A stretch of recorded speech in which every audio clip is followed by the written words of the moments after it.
شلاملخ مريم مليف طيبوثة نارا عماخ مريخات المشي وموريخ بيت خرسريشو ناط مريم يلدت آلها صلح لابين حطاهي هاشا وشاق الموثين آمين.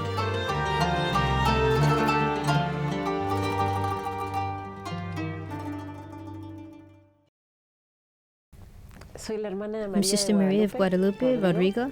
I'm from Argentina, and I belong to the religious family of the Incarnate Word, which is a congregation founded in Argentina by Father Carlos Vela. He founded the masculine branch in 1984 and the feminine branch in 1988. It's a missionary congregation which is found in 5 continents. I was 18 years old when I entered, and I prepared myself, like all the other sisters, with studies, formation, and when I was 23, I was assigned to my first destination, which was Bethlehem, Syria, in the Middle East. I've been there for 18 years. I started out in the Holy Land, the Blessed Land, where I studied Classic Arabic to be able to read and write. We do intensive studies when we arrive at the missions to enable us to do a more profound apostolate and to get to know the people. Knowing the language gives us a way to get to know them. Afterwards, I moved along to Egypt, and I was there for 12 years. They were 12 years of very beautiful mission work, very intense years. Years in which I was also able to get to know other realities, other communities that we have in the Middle Eastern countries. In Tunis, Iraq, Syria, Jordan, Israel, Egypt. And when those 12 years passed, I was sent to Aleppo, Syria. And that was in January of 2011.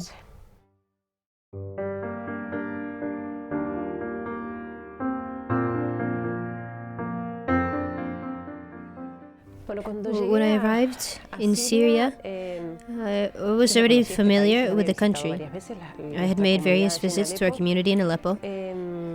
The situation that the people were living in was pretty atypical for the Middle East, as far as good relations between Christians and Muslims.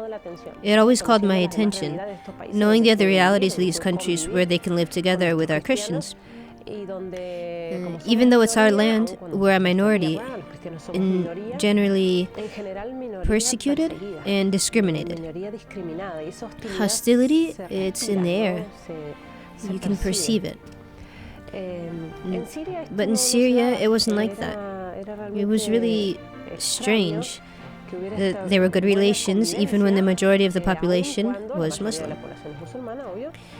And I think it was favored by the lay government of Bashar Assad. That is, even when we lived under a dictatorship, there was a certain religious freedom. The minorities had certain rights, Christians included. And that's why there were groups of friends, like 2 Christians with 2 Muslims, something I had never seen in other places. Therefore, this gave their society a peaceful and calm environment, while so many different groups were living together. Moreover, it was a very prosperous society economically. They're very hardworking people. It's true that it's a very privileged place due to its geographical position. Lots of commerce passes through there. It has many natural resources, lots of petroleum. But they're very hardworking people, and they've lifted up the country by their efforts. In general, the people lived very well there. And the last thing that this country expected was a war and religious persecution. We certainly saw that this evil, called the Arabic springtime, was happening in other Arabic countries. But we really didn't expect anything like it in our country, in Syria. It came by surprise, and from one day to the next.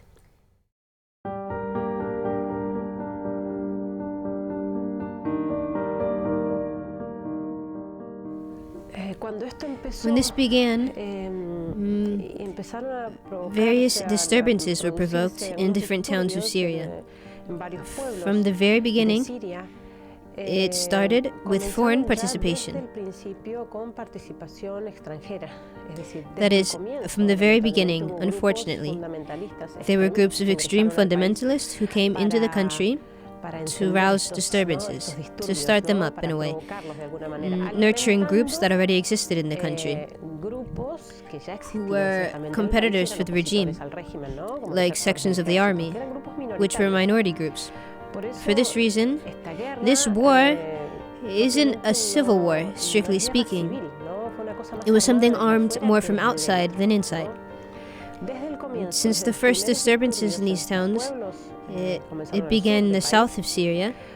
There were manifestations, terrorist acts, lots of violence.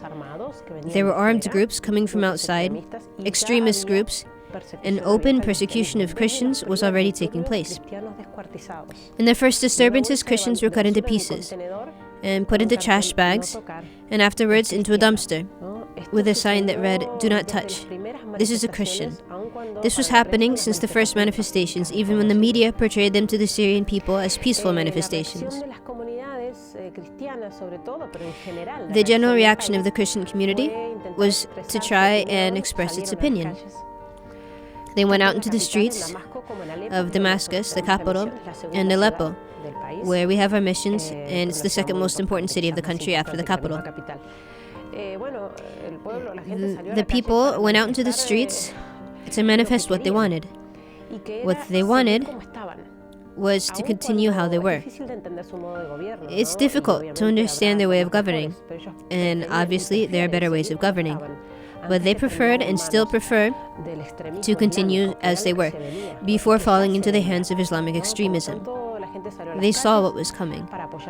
So the people went out into the streets to support their president with songs and flags. And those very images were taken by the international mass media, very important channels of information, and they commented on them in the following way. Peaceful manifestations continue in Syria as the people go out into the streets asking their president to leave.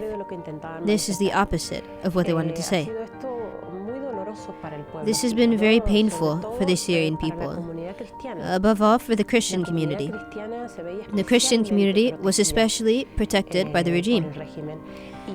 And now, obviously, they're the first to be placed in danger. The Christian community is being attacked directly. That's why one of their greatest sufferings is the West's abandonment. This silent accomplice, as Pope Francis calls it. And when they have tried to lift up their voice,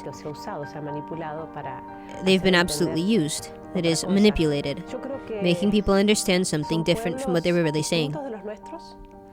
I think there are peoples who are different from ours, with a different mentality, culture, idiosyncrasy, and they certainly have the right to sovereignty. Although for the West it's difficult to understand, we can't judge these peoples with our criteria. And certainly, what Christians lived in Syria was very beneficial compared to other Arabic countries. All of this was lost. There was religious persecution that we had not seen in such a long time. Open persecution of Christianity. It's also true that other religious groups are suffering this persecution. According to these fanatic groups, the goal is to finish off with the infidels. First Christians, and then other religious groups. And even the very Muslims of Syria that were tolerant and open, well, they're also suffering.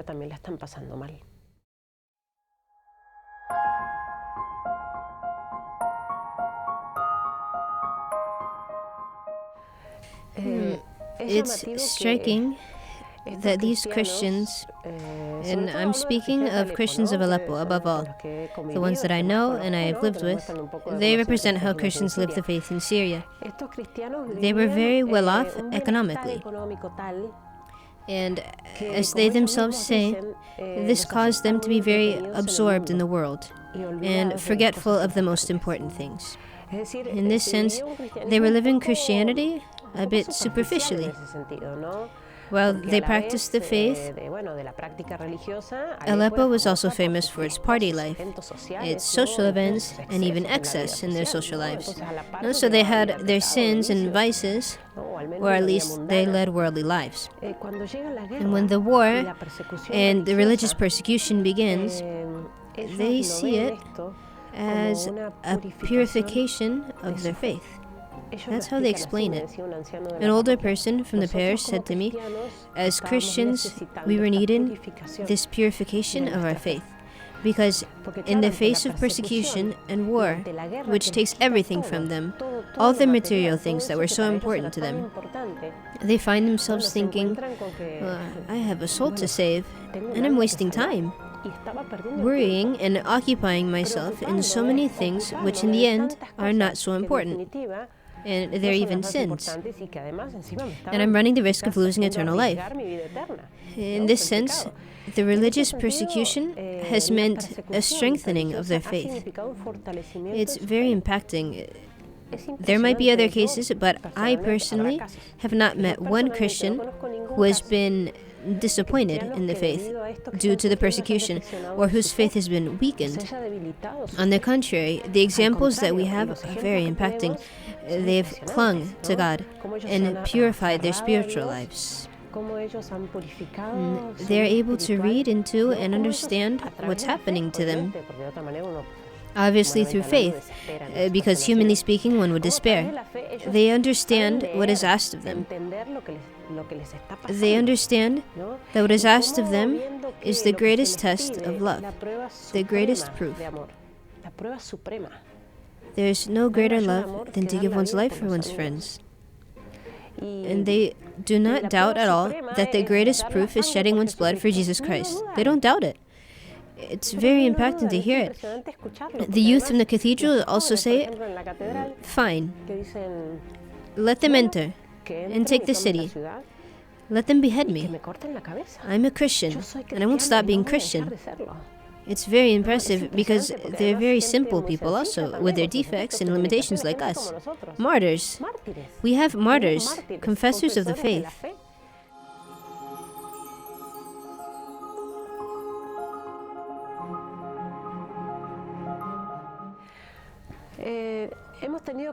We've been in contact with many people who have given their lives.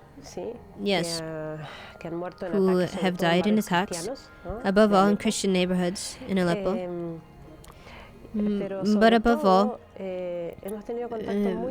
we've had very direct contact with confessors of the faith. That is, people who have been tortured, kidnapped. They haven't given their lives, but they've been there. These testimonies are gathered by the church because they are treasures for the church in Syria and for the whole church. There are testimonies that are truly impressive, like that of a very simple man. Very simple. He was kidnapped for about a month and a half, more or less. And during this time, his family was collecting money for his ransom. And these groups tend to ask money for the weapons that they use in exchange for the person that they capture. This man was prisoner for a month and a half. He told us with great simplicity that he was enclosed in a stable, a very small room without windows or ventilation, with 30 Muslims. He was the only Christian. And he says that it was suffocating and very small, and that they took him out just once a day to interrogate him. With a machine gun to his temple, they would tell him that he had to convert to Islam or they would kill him. When he explains it, he says, I said to them,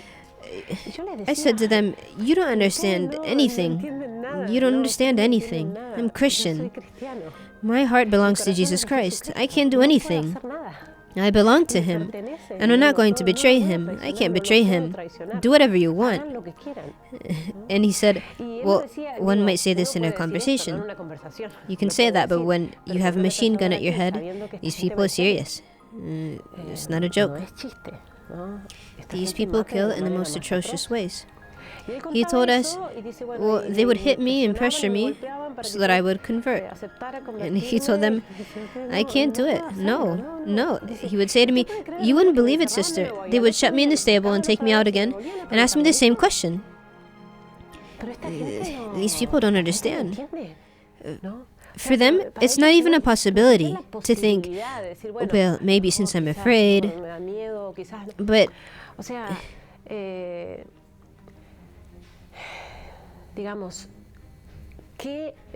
what can be compared to eternity?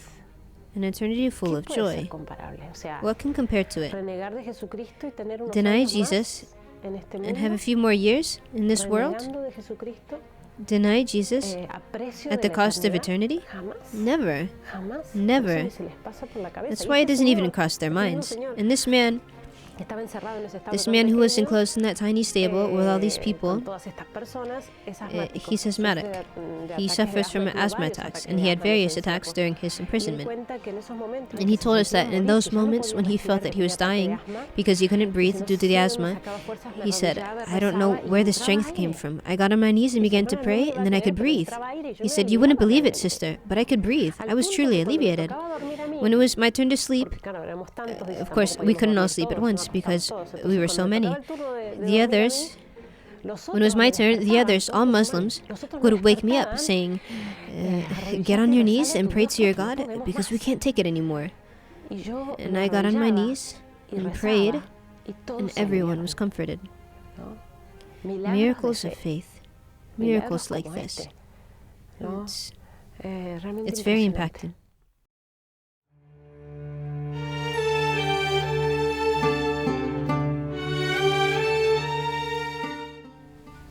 In Aleppo, the death threat for Christians is permanent because of the fact that the fundamentalist groups are located inside the city. They've taken various neighborhoods, and they're attacking the city permanently. They've been in this situation for over 4 years. They're constantly attacking indiscriminately with gunshots, projectiles, missiles in whatever part of the city, but above all in Christian neighborhoods and churches. They're the first target. And that's why it's very impressive to be in Mass and see the churches filled. You can be in Mass and you hear the explosions, gunshots, and cannon blasts. It's very impressive to see them pray. They're there praying, and even more than before. Because before, maybe it was like going to the movies. You know, there were spectators at Mass. Maybe they barely say their responses and sing a little. But now, it's not like that. They have their books in hand and they sing out lively. It's as if they're saying, we're going to drown out the noise of the explosions, knowing that they might lose their lives in that very moment. You say, well, what better way to die than in the middle of Mass? They don't at all put in doubt that they will continue practicing their faith. And in this sense, it hurts to hear about the people's reaction after the attempt in Paris. The people were going to church less. They're afraid to go to church. It's so different. What a difference between them and the Christians here. For example, during Easter and the more important Christian feasts, the fundamentalist attacks, they're more accentuated. And they announce them. I remember one Christmas, they announced even on the social networks, we're going to send you missiles. We're going to attack with missiles painted red because Santa Claus sends them. It's terrible, and it literally rains projectiles. It rains projectiles on Christian neighborhoods during the holidays, and the churches are filled.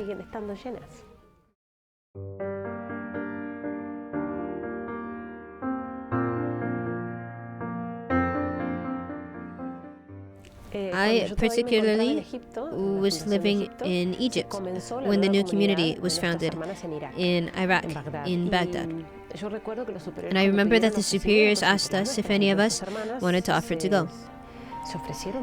And many did. 19 offered themselves among Arab sisters and also other foreign countries. And I admired them. I thought, oh, they're so brave to go to a place like that. Because I wasn't like that. I couldn't do that. I couldn't. My health is kind of delicate. I'm a very fearful person. I could never do anything like that.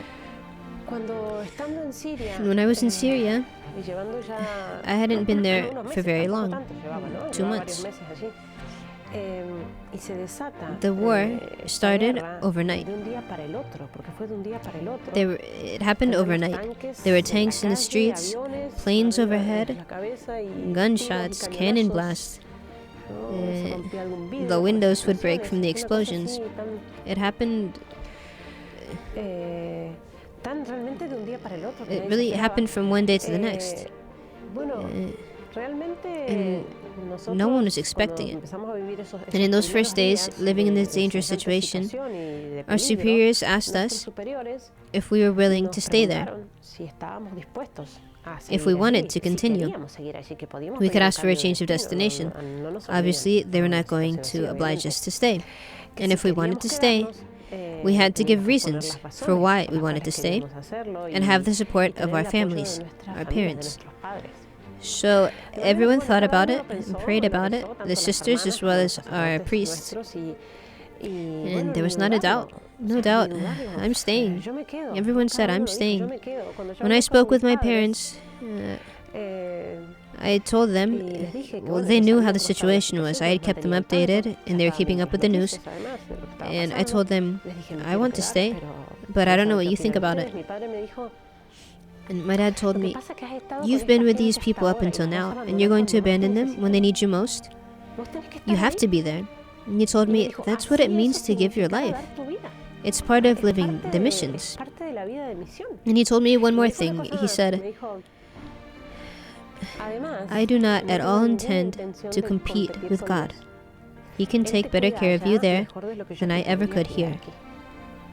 For me, this was very impacting, and their faith is truly admirable. The faith of our families, it sustains us. And it sustains us to be there. I remember my mom, the first time I was able to leave for a time to see them and then go back. When I had to go back, I asked her, Mom, are you up for this? I don't worry you too much, do I? Do you get anxious? And she said, well, of course I worry. How am I not going to worry?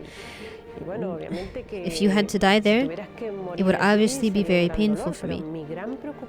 But my greatest worry as a mother is the death of your souls. This is what really worries me, as far as all of my children. So, in this sense, it strengthens me and the other sisters. Each one had to consult her family to be able to continue there.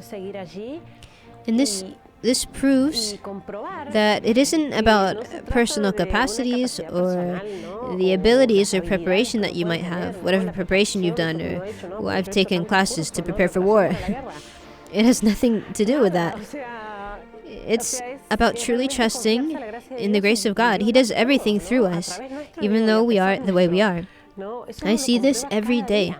I attribute it directly to a grace from God. There aren't natural human reasons for all of this. It's the least one can think, living with continuous bombardments for 4 years, day and night, permanently, only seeing death and the wounded, tragedy. The least one thinks is that there's nothing that can be done. Yet God sustains us. He sustains us so that we are even happy when we participate in the same graces as the martyrs. They live it like this. For us, as missionaries, when they tell us, oh, wow, sister, you all are there and you're doing such great things, my face sort of falls and I say, it's them, really. For us, it's a privilege. We're living our daily lives together with the martyrs of our times. What greater grace than this? And that's why we live every day. We live everyday life like they do, trusting in God, praying a lot, knowing that one day God can also ask us for our lives. As He's already asked of various missionaries of other congregations who are risking their lives daily. But we know that it's part of the program, part of the package. It all comes together.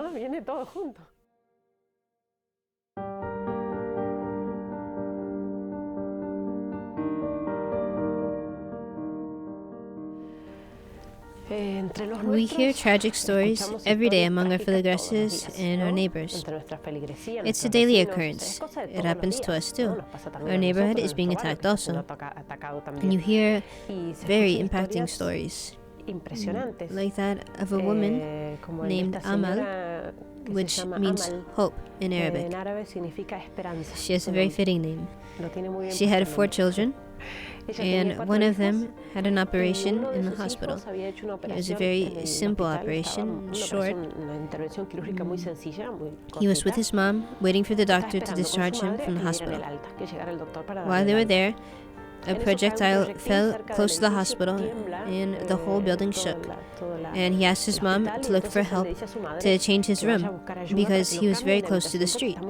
His window led to the sidewalk. The woman went out to search for help, and a second projectile fell, this time closer. And when she went back after hearing the boom, she retraced her steps, and she found her son blown into pieces from the explosion. She mourns very much for him. His name was Naum. She weeps very much, but she says, "My son was already prepared for heaven. I saw that he was ready to go to heaven. And now Our Lady takes better care of him than I could hear. In the end, she is his mother." Moreover, she says, "What has happened to us is horrifying. Yet so many families have been destroyed by this war. So many mothers are suffering more than I am." This reaction is very impressive, because at times one says, "Oh, I suffer a lot. Why does everything happen to me? Why did this have to happen to me? Me?" And this mother just lost her son in the most tragic way, but she says that there are so many other mothers suffering even more than she. She also says that when she was afraid and worried maybe a projectile would fall on her house in their Christian neighborhood, her son Naum would say to her, quoting the gospel, "Mom, don't be afraid of what can kill the body, but of what can kill the soul." And she says that this calmed her, and now much more. This is what they're living. The faith is what gives it to them. Faith is not just an amulet where I'm going to hold on to my medal and I don't see, I don't suffer, I don't feel. No. They're suffering, truly suffering. I don't think there are more atrocious sufferings for a people than war and persecution, like what Syria is suffering. But nevertheless, the faith keeps them alive, continually, spiritually, full of life, to be able to read, to understand what's happening to them, knowing that God is in no way responsible for all of this. By no means. God respects human liberty, but He also fixes things very skillfully and draws greater goods from all these evils. And that's what they see. This is what they truly succeed to see. At times it may seem contradictory and even shocking.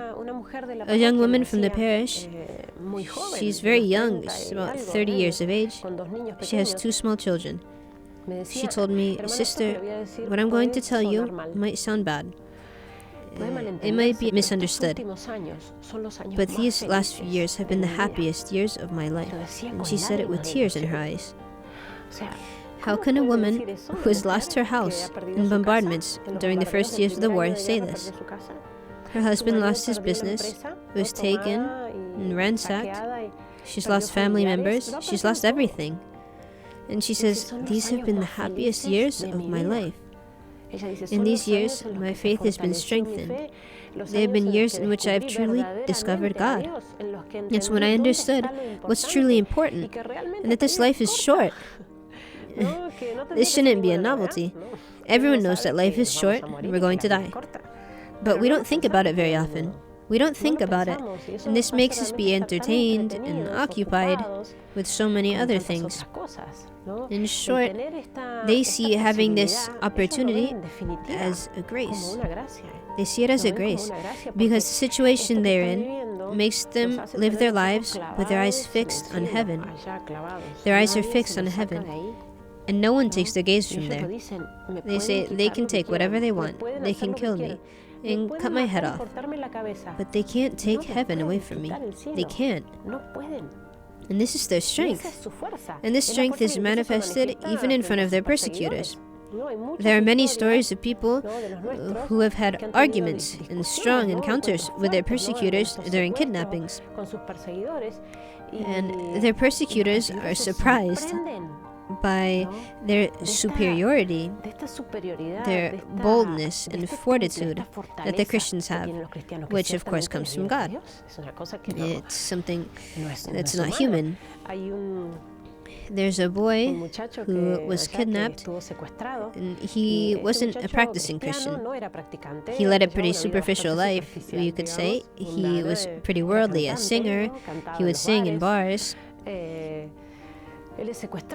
when they kidnapped him, he said, "Lord, I won't ask you for anything."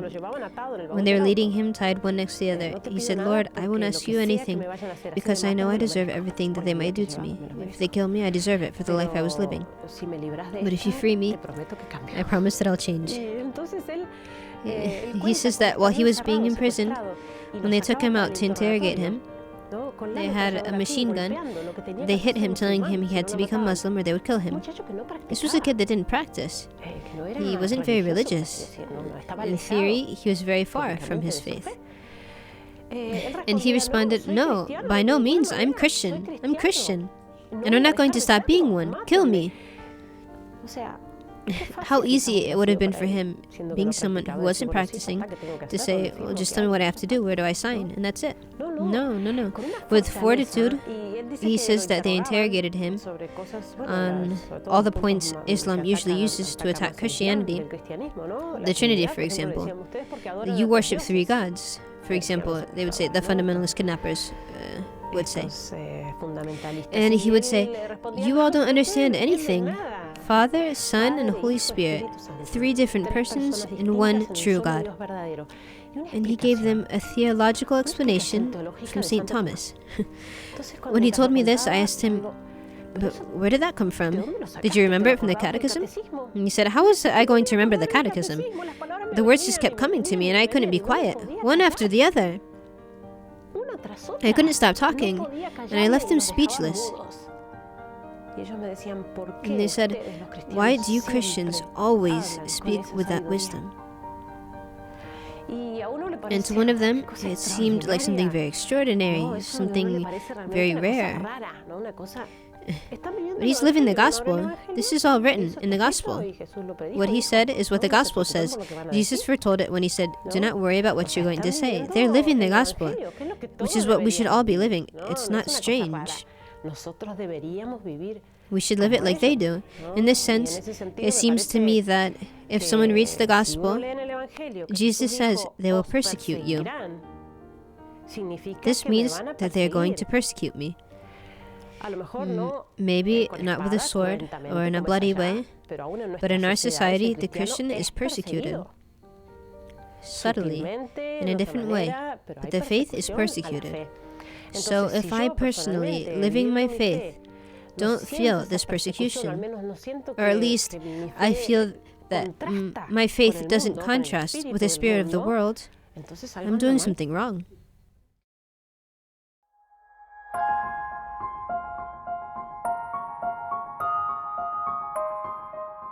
It seems to me that the martyrs are listening to Pope Francis when he says, "We have to make a noise, a lot of noise."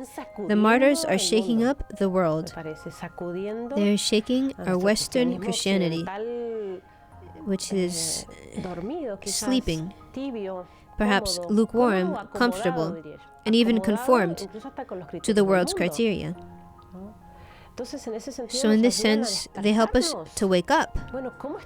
How am I living my faith? This is the Christian's model. How am I living? Can I call myself a Christian when I'm ashamed to show it? Because beyond all the pressures and prohibitions that there might be, many times it's we ourselves who hide our faith for human respect, for the mere sake of human respect. Not because someone's going to cut my head off, but simply because they're going to criticize me, or isolate me, or discriminate me. This has to move us. The persecuted Christians have to make us say, that's enough, I can't live my faith like this. My faith can't be limited to the four walls of the church. And when I go out of the church, I act like someone of the world. I think like someone of the world, and my conversations are worldly. So this has to help us to rethink many things. The persecuted Christians force us to ask ourselves, how am I living my faith? Does the faith that I have transform my life and change it completely? I always use the same example. You can tell when a young person is in love. You can tell. Without saying anything, you can see it in her eyes. This girl is so in love. It comes out of her pores, how much in love she is. Well, the faith has to produce this in us.